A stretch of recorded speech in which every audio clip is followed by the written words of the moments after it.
Hello বন্ধুরা, সবাই ভালো আছো তো? আমিও কিন্তু খুব ভালো আছি। অন্তরাকে নিশ্চয়ই মনে আছে, আমার ড্রিমি ওয়ান্ডারল্যান্ডে আমি তোমাদের সবাইকে স্বাগত জানাচ্ছি। ভাবছো তো এতদিন বাদে কেন ভিডিও দিচ্ছি? কি করব বলো, কাজের চাপে আর হয়ে ওঠেনি। তো দেখো, বাবা সকাল সকাল মাছ এনে দিয়েছে, কাতলা মাছ আর শোল মাছ। তো কাতলা মাছ খেতে কে কে ভালোবাসো বলো তো? আমি কিন্তু ভীষণ ভালোবাসি। তারপরে দেখো, মাছের জন্য সমস্ত মশলা, ফুলকপি আলু কেটে নিয়েছি। তারপরে মাছের তেলও এনেছিল বাবা, জানো, সেই মাছের তেলটাও রান্না হয়ে গেছে। তো দেখো, এরপরে কপি আলুটাকে একটু সেদ্ধ বসিয়ে দিচ্ছি। এরপরে দেখো, কড়াইয়ে তেল দেবো। কড়াইয়ে তেল দেওয়ার পর ফুলকপি আলুগুলোকে ভালো করে ভেজে নেব। ফুলকপি দিয়ে আলু দিয়ে ভাবছি আজকে কাতলা মাছটা রান্না হবে, জানো। আর কাতলা মাছ কিন্তু ফুলকপি আলু দিয়ে ডালনা খেতে বেশ লাগে, তাই না?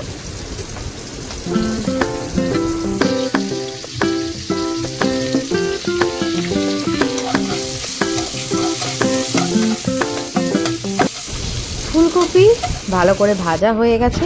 এবার দেওয়ার পাড়া আলু। আলুটাকে, তেলটা গরম হয়ে গেছে, আলুটাকে দিয়ে দিয়েছি। এবার আলুটা ভাজা হলেই মশলাটাকে কষিয়ে নেব। এবার দেখো, মাছে নুন হলুদ মাখানো হয়ে গেছে। এবার মাছগুলোকেও ভেজে নেব একটু।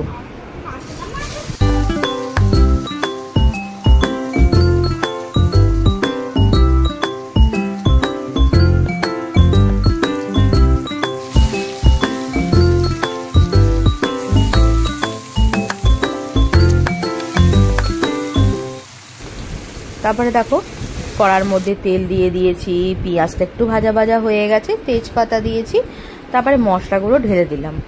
এবার মশলাগুলো ভালো করে কষিয়ে নেব।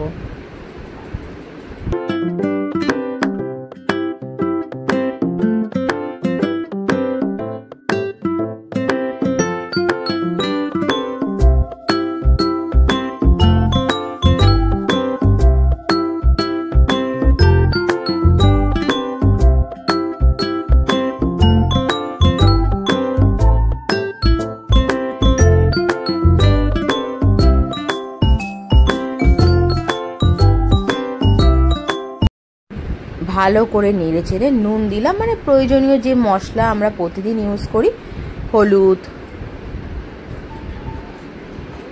তারপরে দেয়া হলো কাশ্মীরি মির্চ। আমরা শুকনো লঙ্কার গুঁড়ো খাই না, তো কাশ্মীরি মির্চ একটু রঙের জন্য দিতে হয়, কারণ আমাদের সাদা ফ্যাকে তরকারি আবার ভালো লাগে না, ওই জন্য। তারপরে দেয়া হবে দেখো জিরের গুঁড়ো।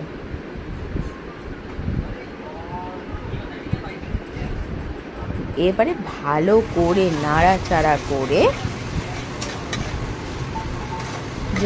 জল দিয়ে কষাবো যতক্ষণ না এটা থেকে তেল বের হচ্ছে। তারপরে দেখো, তেল মোটামুটি বেরিয়ে গেছে। এরপরে আলু ফুলকপি দিয়ে আরেকটু কষিয়ে নেব।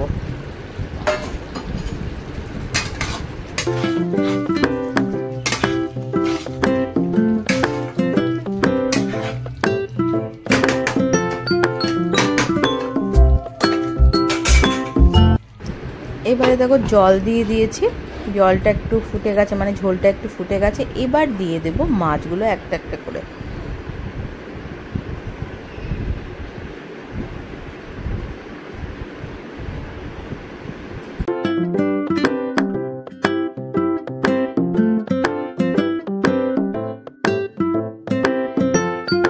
দেখো, মাছের ঝোল কিন্তু মোটামুটি হয়েই গেছে। এবার মাছ দিয়ে যে ফুটবে একটু, তারপরে নামিয়ে নেবো। ব্যাস, আমার ফুলকপি আলু দিয়ে কাতলা মাছের ডালনা রেডি হয়ে গেল।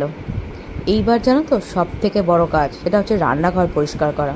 চলো তো দেখি কিরকম এক তুড়িতে রান্নাঘরটাকে আমরা পরিষ্কার করে ফেলি। দেখেছো রান্নাঘরের অবস্থাটা? এই দেখো, এক তুড়িতে রান্নাঘর পরিষ্কার হয়ে গেল। কিরকম লাগলো বন্ধুরা? আমাকে জানিও তো।